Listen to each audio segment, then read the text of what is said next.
स्वागत है आपका आज के एपिसोड में। सबसे पहले देखते हैं पिछले अभ्यास प्रश्न को। हाल ही में तूतीकोरिन इंटरनेशनल कंटेनर टर्मिनल का उद्घाटन कहाँ किया गया? विकल्प ए तमिलनाडु, विकल्प बी केरल, विकल्प सी गुजरात या विकल्प डी आंध्र प्रदेश। तो इसका सही जवाब है विकल्प ए। हाल ही में प्रधानमंत्री नरेंद्र मोदी ने तमिलनाडु में तूतीकोरिन इंटरनेशनल कंटेनर टर्मिनल का उद्घाटन किया है। बता दें कि इस टर्मिनल की गहराई 14 मीटर से अधिक है। इसका बर्थ 300 मीटर लंबा है। इससे बड़ी मात्रा में कंटेनरों को आसानी से संभाला जा सकेगा और यह भारत के लॉजिस्टिक्स लागत को कम करने में मदद करेगा।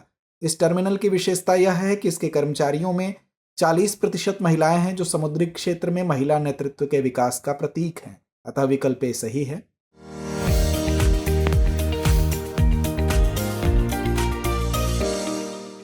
तो आइए शुरुआत करते हैं पहले प्रश्न के साथ। पहला प्रश्न है, निम्नलिखित कथनों पर विचार कीजिए। पहला कथन है, पृथ्वी के स्वस्थ अस्तित्व के लिए आवश्यक 9 ग्रहीय सीमाओं में से 8 का पहले से ही उल्लंघन हो चुका है। दूसरा कथन है, पृथ्वी का ओवरशूट डे वर्ष 1970 के 30 दिसंबर से परिवर्तित होते हुए वर्ष 2024 में 1 अगस्त हो गया है। उपर्युक्त में से कौन सा या कौन से कथन सही है या हैं? विकल्प ए केवल 1, विकल्प बी केवल 2, विकल्प सी 1 और 2 दोनों या विकल्प डी ना तो 1 ना ही 2। तो इसका सही उत्तर है विकल्प सी। पृथ्वी के स्वस्थ अस्तित्व के लिए आवश्यक 9 ग्रहीय सीमाओं में से 8 का उल्लंघन पहले ही हो चुका है। अतः कथन एक सही है। पृथ्वी का ओवरशूट डे जब पृथ्वी की प्रत्येक वर्ष अपने समाप्त हो रहे प्राकृतिक संसाधनों को नवीनीकृत करने की क्षमता समाप्त हो जाती है। वर्ष 1970 के 30 दिसंबर से परिवर्तित होते हुए वर्ष 2024 में 1 अगस्त हो गया है। अतः कथन 2 सही है। अगला प्रश्न है, निम्नलिखित कथनों पर विचार कीजिए। पहला कथन है, भारतीय साक्ष्य विधेयक 2023 द्वारा गवाहों, आरोपी व्यक्तियों और पीड़ितों की इलेक्ट्रॉनिक गवाही को साक्ष्य के रूप में अनुमति दी गई है। दूसरा कथन है, भारतीय नागरिक सुरक्षा संहिता 2023 के अनुसार 2 या 2 से अधिक वर्षों के कारावास वाले अपराधों के संदर्भ में फोरेंसिक जांच की आवश्यकता होती है। उपर्युक्त में से कौन सा या कौन से कथन सही है या है? विकल्प ए केवल 1, विकल्प बी केवल 2, विकल्प सी 1 और 2 दोनों या विकल्प डी ना तो 1 ना ही 2। तो इसका सही उत्तर है विकल्प ए। भारतीय साक्ष्य विधेयक 2023 के तहत मौखिक साक्ष्य के इलेक्ट्रॉनिक प्रावधान की अनुमति दी गई है, जिससे गवाहों, आरोपी व्यक्तियों और पीड़ितों को इलेक्ट्रॉनिक माध्यम से गवाही देने में सक्षम बनाया जा सके। अतः कथन एक सही है। भारतीय नागरिक सुरक्षा संहिता 2023 के तहत कम से कम 7 वर्ष के कारावास वाले अपराधों हेतु फोरेंसिक जांच को अनिवार्य बनाया गया है। अतः कथन 2 सही नहीं है।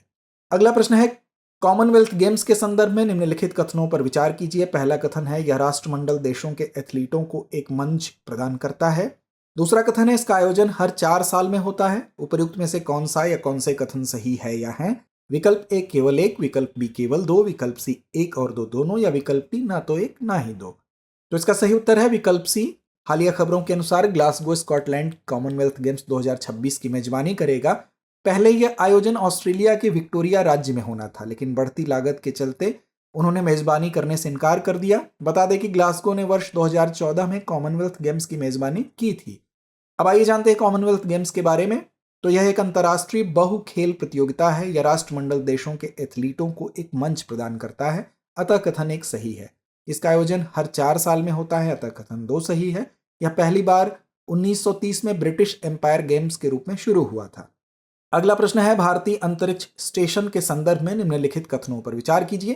पहला कथन है, इसका प्रयोग माइक्रो ग्रेविटी से संबंधित परीक्षणों में किया जाएगा। दूसरा कथन है, यह अंतरिक्ष स्टेशन लगभग 400 किलोमीटर की ऊंचाई पर पृथ्वी की परिक्रमा करेगा। उपर्युक्त में से कौन सा या कौन से कथन सही है या हैं? विकल्प ए केवल 1, विकल्प बी केवल 2, विकल्प सी 1 और 2 दोनों या विकल्प डी ना तो 1 ना ही 2। तो इसका सही उत्तर है विकल्प डी। हाल ही में प्रधानमंत्री की अध्यक्षता में केंद्रीय कैबिनेट ने भारतीय अंतरिक्ष स्टेशन की पहली इकाई के निर्माण को मंजूरी दे दी है। बता दें कि यह निर्णय वर्ष 2035 तक भारत का अपना अंतरिक्ष स्टेशन स्थापित करने की दिशा में एक महत्वपूर्ण कदम है। साथ ही यह निर्णय वर्ष 2040 तक मानव युक्त चंद्र मिशन का मार्ग भी प्रशस्त करेगा। आइए अब जानते हैं भारतीय अंतरिक्ष स्टेशन यानी BAS के बारे में। यह परियोजना गगनयान मिशन के विस्तार के रूप में होगी। इसका भार लगभग 20 टन होगा, जो अंतर्राष्ट्रीय अंतरिक्ष स्टेशन की तुलना में बहुत हल्का होगा। इसका प्रयोग माइक्रो ग्रेविटी से संबंधित परीक्षणों में किया जाएगा, न कि अंतरिक्ष यात्रा के लिए। यह कथन एक सही है। इस परियोजना के प्रारंभिक चरण के अंतर्गत अंतरिक्ष यात्री इसमें लगभग 20 दिनों तक रह सकेंगे। यह अंतरिक्ष स्टेशन लगभग 400 किलोमीटर की ऊंचाई पर पृथ्वी की परिक्रमा करेगा। कथन 2 सही है। अगला प्रश्न है पोलियो के संदर्भ में निम्नलिखित कथनों पर विचार कीजिए। पहला कथन है इसका कोई इलाज नहीं है लेकिन इसे टीकाकरण के माध्यम से रोका जा सकता है। दूसरा कथन है भारत ने वर्ष 2020 में पोलियो मुक्त देश का दर्जा प्राप्त किया। उपर्युक्त में से कौन सा या कौन से कथन सही है या है? विकल्प ए केवल एक, विकल्प बी केवल दो, विकल्प सी एक और दो दोनों, या विकल्प डी ना तो एक ना ही दो। इसका सही जवाब है विकल्प ए। हाल ही में संयुक्त राष्ट्र ने घोषणा की है कि तालिबान ने अफगानिस्तान में सभी पोलियो टीकाकरण अभियान स्थगित कर दिए हैं। अब आइए जानते हैं पोलियो के बारे में। पोलियो या पोलियोमाइलाइटिस एक अत्यधिक संक्रामक वायरल बीमारी है जो मुख्य रूप से 5 वर्ष से कम उम्र के बच्चों को प्रभावित करती है। पोलियो का कोई इलाज नहीं है लेकिन इसे टीकाकरण के माध्यम से प्रभावी रूप से रोका जा सकता है। अतः कथन एक सही है। भारत ने वर्ष 2014 में पोलियो मुक्त देश का दर्जा प्राप्त किया था। अतः कथन 2 सही नहीं है। यह आंत में वायरस की संख्या में बढ़ोतरी करता है जहां यह तंत्रिका तंत्र पर आक्रमण कर सकता है और लकवा यानी पैरालिसिस का कारण बन सकता है। इसके लक्षणों में बुखार, थकान, जी मिचलाना, सिर दर्द, हाथ पैर में दर्द आदि शामिल हैं। अगला प्रश्न है पेजर के संदर्भ में निम्नलिखित कथनों पर विचार कीजिए। पहला कथन है यह एक कम्युनिकेशन डिवाइस है जिसे बीपर के नाम से भी जाना जाता है। दूसरा कथन है यह छोटा और पोर्टेबल होता है और इसका उपयोग मैसेज भेजने और प्राप्त करने में किया जाता है। उपर्युक्त में से कौन सा या कौन से कथन सही है या हैं? विकल्प ए केवल एक, विकल्प बी केवल दो, विकल्प सी एक और दो दोनों, या विकल्प डी ना तो एक ना ही दो। तो इसका सही उत्तर है विकल्प सी। हाल ही में लेबनान और सीरिया में हिजबुल्लाह के सैकड़ों सदस्यों द्वारा इस्तेमाल किए पेजर्स में लगभग एक साथ विस्फोट हुआ। इस घटना में कम से कम 9 लोगों की मृत्यु हो गई और कई हजार लोग घायल हो गए। ये सभी ब्लास्ट मोबाइल के बजाय पेजर्स के जरिए किए गए। बता दें कि इसमें पेजर से लिथियम बैटरी जोड़कर हमला किया गया है। अब आइए जानते हैं पेजर के बारे में। तो ये कम्युनिकेशन डिवाइस है, इसे बीपर के नाम से भी जाना जाता है। अतः कथन एक सही है। ये छोटा और पोर्टेबल होता है। इसका उपयोग मैसेज भेजने और प्राप्त करने में किया जाता है। अतः कथन 2 भी सही है। यह वर्ष 1990 और 2000 के दशक में काफी प्रचलन में था। जब भी कोई मैसेज आता है इसकी टोन बजती है और यूजर को पता चल जाता है। यह काफी कुछ मोबाइल के टेक्स्ट मैसेजिंग की तरह होता है। अगला प्रश्न है हाल ही में चर्चा में रहा ऑपरेशन सद्भाव किन देशों की सहायता के लिए चलाया गया है? विकल्प ए म्यांमार, विकल्प बी लाओस, विकल्प सी वियतनाम, या विकल्प डी उपर्युक्त सभी। तो इसका सही उत्तर है विकल्प डी। हालिया खबरों के अनुसार भारत सरकार ने टाइफून यागी से प्रभावित देशों को मानवीय सहायता और आपदा राहत प्रदान करने के लिए यह ऑपरेशन शुरू किया। इस ऑपरेशन का नाम सद्भाव रखा गया है। यह ऑपरेशन म्यांमार, लाओस और वियतनाम को मानवीय सहायता प्रदान करेगा। बता दें कि यह तीनों देश इस वर्ष एशिया के सबसे शक्तिशाली तूफान यागी के बाद से भीषण बाढ़ से प्रभावित हैं। अतः विकल्प डी सही है। अगला प्रश्न है निम्नलिखित विशेषताओं पर विचार कीजिए। पहला कथन है यह फल्गु नदी के तट पर स्थित है।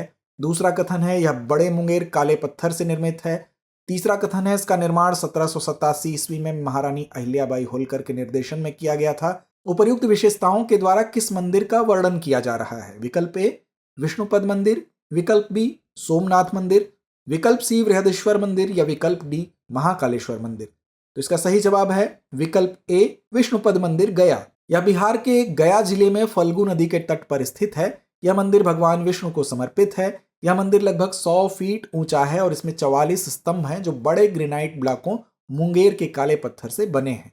यह अष्टकोणीय मंदिर पूर्व दिशा की ओर उन्मुख है। इसका निर्माण 1787 में महारानी अहिल्याबाई होलकर के आदेश पर किया गया था। अतः विकल्प ए सही है। अगला प्रश्न है जीडीपी और जीएनपी के संबंध में निम्नलिखित कथनों पर विचार कीजिए।